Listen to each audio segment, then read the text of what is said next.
আসসালামু আলাইকুম uncle. Uncle কেমন আছেন আপনি? ভালো আছি। যে আমি যদি ভুল না হই, আমি আসলে শিওর যে আজকে আপনাদের বাসায় গরুর মাংসের সাথে আলু দিয়ে ঝোল করেছেন, তাই না? হ্যাঁ? এত সুন্দর ফ্রেগরেন্স ছিল, আমি রাস্তা দিয়ে যাচ্ছি কোনোভাবেই যেতে পারলাম না। কি যেন টেনে আমাকে উপরে নিয়ে আসছে। আমি আপনাদের সাথে একটু খাই?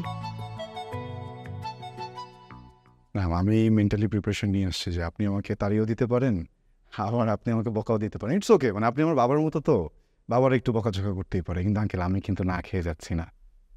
আপনি কি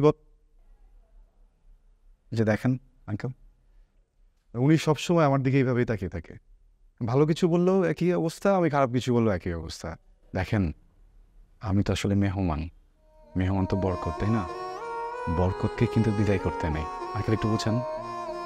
আর আপনি যদি আমাকে তাড়িয়েও দিতে চান, আমি কিন্তু যাবো না, আমি আজকে খেয়ে যাবো। আসবো আঙ্কেল ভিতরে? আসি?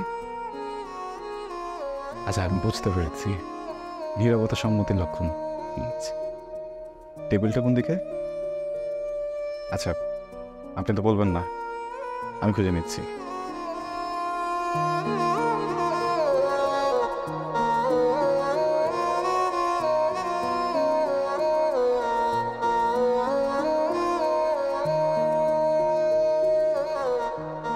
কি খাবার কেমন ছিল? আরাম। ইরা রান্না করেছে তো, খারাপ হতেই পারে না। হ্যাঁ, ও খুব ভালো রান্না। দেখি বাবা। চাকরিটা আমি পেয়ে গেছি, ইরা শুনছ? এখন আর কেউ বেকার বলতে পারবে না।